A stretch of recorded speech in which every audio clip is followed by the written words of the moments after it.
Welcome to the Bullpen.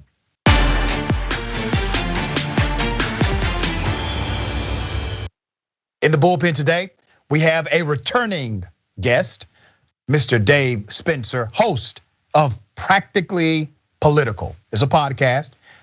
He has a long, extensive background. He was born in New York as a member of the Rockefeller family. He is the grandson of John D. Rockefeller III. And actually a remarkable guy. We disagree politically on many things, but great guy. Dave, welcome. Thanks for having me again. It's great to be back in the pen.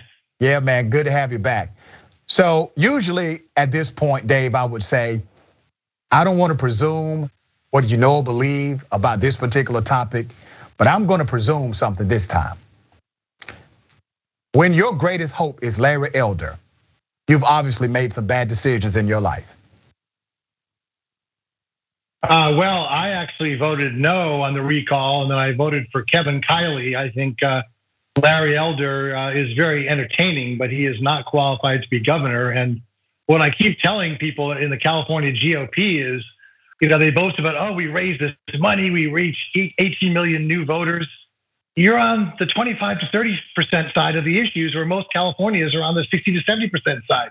You can raise all the money and make all the contacts you want, but until you start coming around to what most Californians believe, and certainly if they're more liberal than I am, you're not going to go very far. And Gavin Newsom ran a very successful campaign saying Trumpism is still around, even though Trump isn't, and that did rally a significant number of voters to the polls. Let me highlight a few things that happened during this election. Naturally, $200 to $300 million of taxpayer money was spent. When you look at the calculation of people making contributions, commercials, and everything else, you're well over $500 million at that point. Massively expensive, right? Over 40 candidates qualified to run for this seat, and people came out. It was a hyper turnout as far as a recall is concerned, and they voted. I don't think it was just the anti-Trump thing. I think Trump represents an ideology. It's still very closely connected to policy, even if you don't have an exacting policy agenda. Trump is identified through ideology, which is the cousin of policy anyway.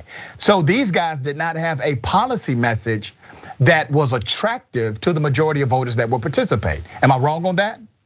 No, you're absolutely right. In fact, I think the policy message, again, was this 25 to 30% appeal to the base stuff that you hear from Governor Ron DeSantis. You hear it from a lot of these people. And I just don't think it's a viable long-term strategy for the Republican Party. And even those of us who are pragmatists don't like recalls for what they're being used for. Recalls are for threats to the state. They're for criminal activity. They're not for policy or political disagreements. That's why we have elections. And I felt that way, by the way, about Scott Walker in Wisconsin in 2013. It's just this ongoing thing you see where people just don't like the outcomes of elections, and they do everything they can to change them or contest them or say they were rigged or stolen or whatever. Let's talk about Larry Elder, because he was the #1 guy of a bunch of guys that had no chance of being governor. Okay, why was Larry Elder so popular within the bubble of Republican politics in California? Now, I'm not in Cali. So, when I saw that Larry Elder was polling at #1 among Republicans, that was surprising to me. I've known of Larry Elder for decades, and he's always been a really far-right guy defending what's not defendable. I mean, this has been his thing on radio, and he even admitted, I'm a talk radio guy, and I remember when he admitted years ago that he just says some things just to be sensational. He doesn't really believe them. It's meant to spark conversation and narrative. So why did he shoot to the front of the pack like this? Well, let's put it in perspective, okay? He had 12% of the vote. Now, in 2003, when Gray Davis was recalled, Republicans were about 35% of the electorate. Now they're down to 24. So I think that most Republicans, or a lot of people I know, either tuned out or they picked Kevin Kiley or Kevin Faulconer, former mayor of San Diego, who were the two candidates that actually had some ideas. But Larry Elder was, he's a sensationalist, as you said. He says things to attract attention. He doesn't say things to craft policy or to make an intellectual contribution to what's going on in politics. So I think a lot of people, out of rage, and again, this recall was based on visceral reasons, not cerebral reasons. People were irritated about Newsom's handling of COVID, or that their kids weren't back in school, all this stuff. And so they just wanted to take it out. It's that throw the bums out mentality. So 12% of the vote, and that's one of the flaws of California's recall system, is if Newsom were voted out, or if the recall were approved, you could have a governor with 12% of the vote, and that's not exactly democratic. Yeah, I found that fascinating when I researched the protocol for the way California does the recall. So one, they got the signatures, they met the threshold for signatures, and it goes to this recall where literally, even if you had a person that was at 5%, if the field is split significantly and the person at 5% is your number one, and everybody else is just taking 4% here, 3% there, then that person becomes governor of Florida. Who crafted that? Who wrote that? Well, it's actually it's in the state constitution. I think, Californians, I should say we, as because I live here, not because I agree with it, but pride ourselves on being able to have all these propositions. It started back in 1978, of course, when Howard Jarvis put Proposition 13, which redid our whole property tax system. So, but the problem is that the system of referenda, which were designed to combat the special interests, now have become a tool of them. Yeah. So it kind of defeats the whole purpose. But I think if I could make one change, I would say recalls have to be for criminal or activities that's considered a threat to the state or a threat to the government. If you just made that one change, then I think that would make a big difference. And it's so easy, 12 million, 1.5 million signatures is all you need out of 40 million people. That's not a heavy lift. Yeah, you have the right campaign, you organize it, you can get that many signatures, obviously, not a big deal. But then, as you said, the messaging does not connect to the sentiment of people in California. Let me ask you about you, Dave, because I've said this to a friend of mine about you, man, because we share some Twitter friends, etc. I said, Dave is a dying breed, and you may disagree with that. You may think this is just a phase of the Republican Party. I think it's over with for guys like you. I think people like you got plenty of common sense. My grandmother would say, you got walking around sense. All right, well educated. You're part of a mainstream voice inside of the Republican Party, but your voice is people like you. They are restricting your voice now to where you don't have the same level of influence in the party. So common sense conversations don't happen as often as they should. Do you disagree with my position on that? No, in fact, I think look at what other than Liz Cheney and now Adam Kinzinger in Congress. How many people can you say are really standing up for what they believe? And that's been the major problem with the party, is that in the post-Trump era, people are rewarded for loyalty, and the bar has been set so low that stuff that would be offensive to us, we just shrug at right now.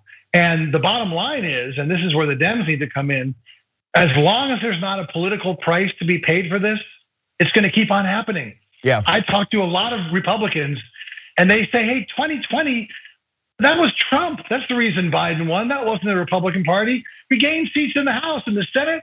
That's only because Trump interfered in the 2 Georgia races. We're fine. And it's that attitude, and you get complicity all around. And when you live in a society, when you have people that can't even agree on the same facts, and a lot of people I know who now are saying that Fox News isn't conservative enough, even Newsmax.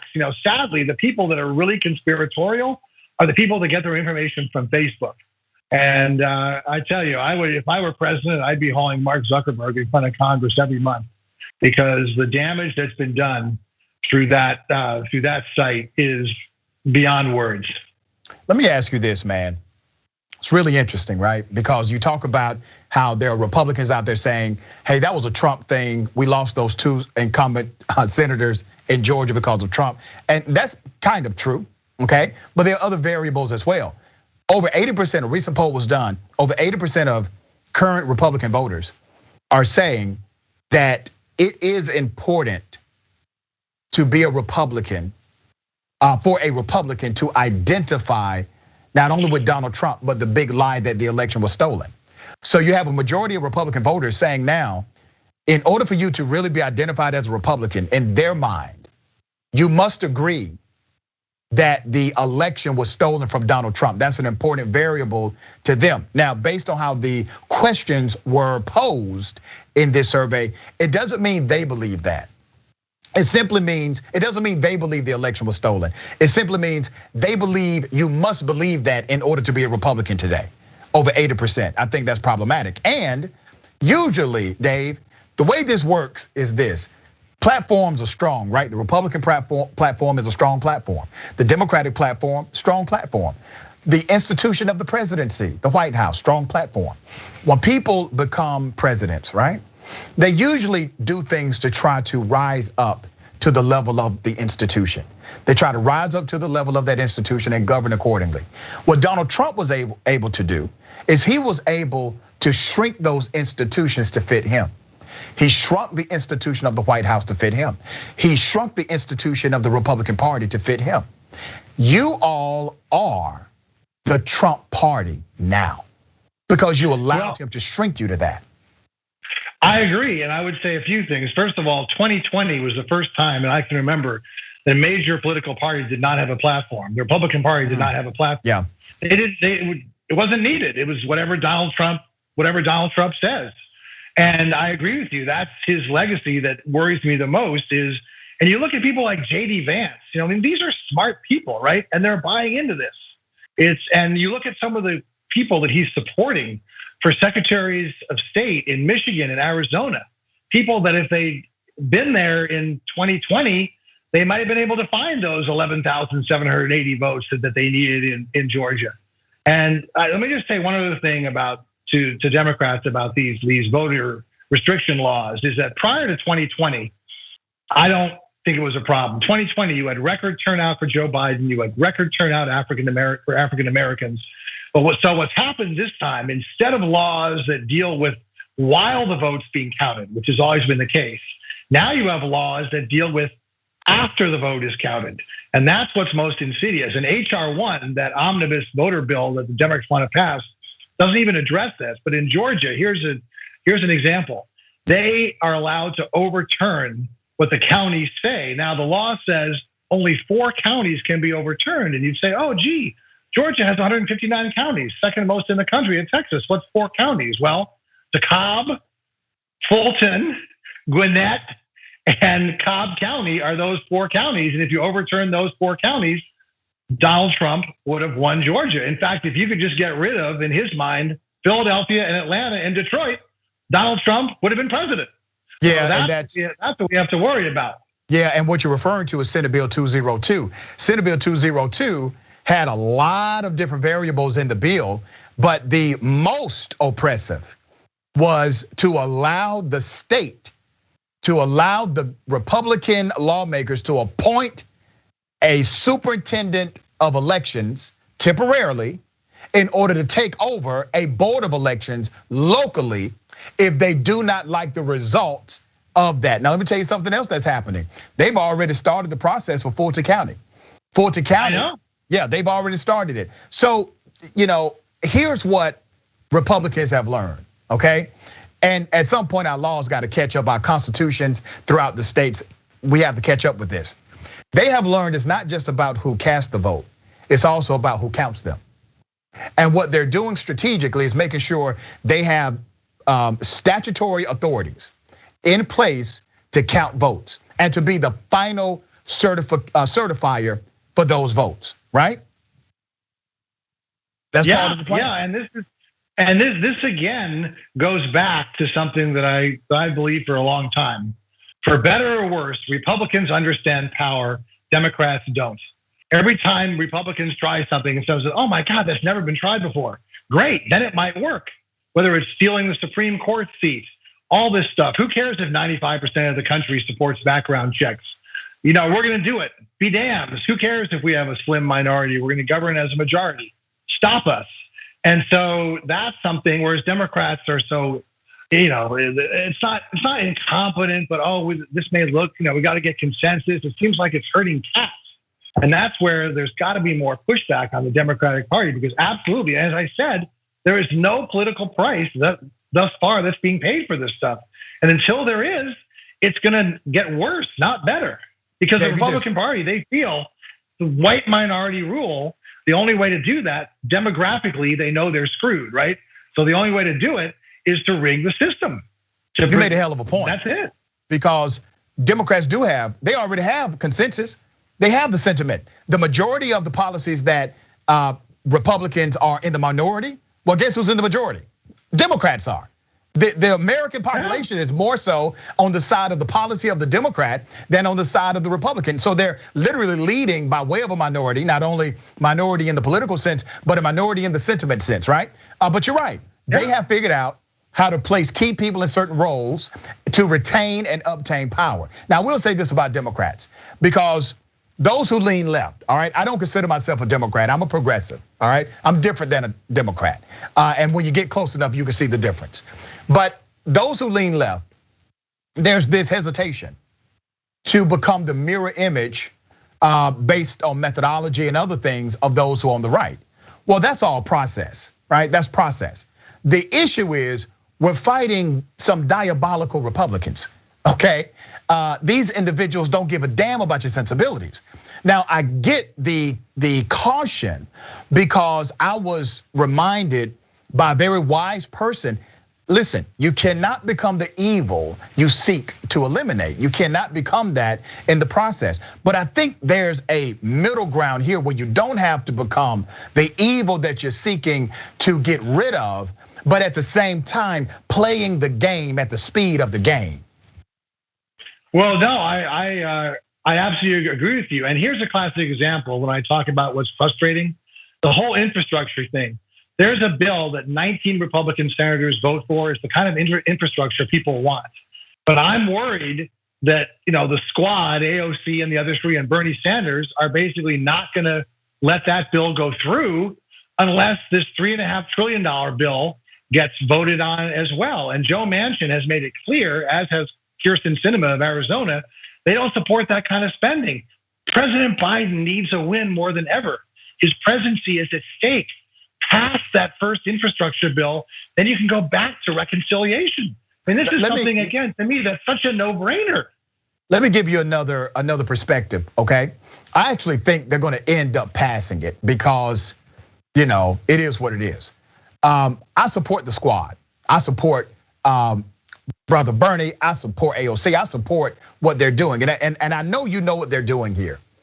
They're trying to pressure from within their own political party to do what Donald Trump and his crew was able to do to the Republican Party.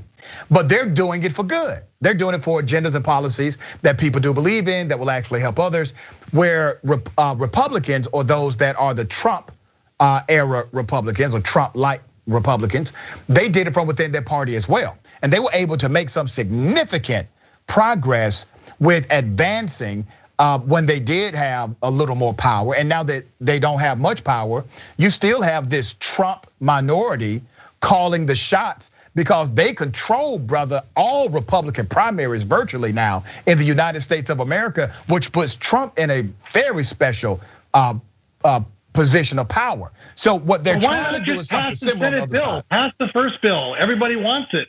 Why hold it hostage? I guess this is the thing to me. It's this perfect being the enemy of the good. My classic example of this is in 2016 in Pennsylvania, Michigan, and Wisconsin, there were 2 to 3 times as many voters who voted for Bernie Sanders in the primary who voted for Donald Trump in the general election. And my response is, what? Are you kidding me? It's the same type of thing. Well, if it's not my way, then we're all going down. And I just think it's bad politics, and it's something that's going to hurt the Democrats. Pass that first infrastructure bill. You can come back to reconciliation. Manchin may not approve $3.5 trillion, but you can get $1 to $2 trillion. You can get a lot of other stuff passed. But Biden needs a win. Do it now. Yeah. And like I said, man, I know what they're doing. I believe in what they're doing. I do believe it's going to eventually pass with compromise, just like all of the other bills passed with compromise. We wanted much more in the stimulus package. We wanted more with a lot of these bills, right? But there was a compromise, and politics, unfortunately, is always the art of compromise, not just doing the right thing. You got to work with a whole lot of people who have various ideas. The stimulus is one plan. I mean, this was two bills. Pass the first one, then do the second one. But you know the trick, Dave? The trick is, and listen, Democrats will play this trick on Democrats. Yeah, go ahead and pass this bill. I got you back on the next one. We'll come back to the table. And they're lying because they're political rather than public servants. One thing you can say about people like AOC and those that represent the progressive movement of the party, they are more authentic public servants than your average politician. And I've met many of them and interviewed many of them on my radio show. They are different. They are completely different than some of the corporate Democrats. And I think that's refreshing, not only to those who are apolitical, right? Not really involved in politics, but it has to be refreshing for cats like you to see authenticity in politics for a change. Well, I wonder if that authenticity doesn't have more to do with the fact that they're in safe congressional districts as opposed to being in swing districts. I think there's an element of survival here. You know, a lot of these people who have to actually a serious re-election fight or primary fight, they have to worry more about pleasing both sides, and that's not true with, unfortunately, way too many people on both sides. Yeah, and that's the unfortunate reality of Manchin as well, right? That he plays this footsie on both sides because of the nature of his district. Brother, my producers are telling me I got to wrap it up. Always fun to chat with you, Dave. All I would say about Joe Manchin is there's not a person on this planet, another person who could hold that Senate seat as a Democrat. That's what everybody keeps saying, man. Everybody's true. My uncle served in that state for 40 years. I know it pretty well. And listen, there are a lot of people, when I talk about Joe Manchin, they are Democrats.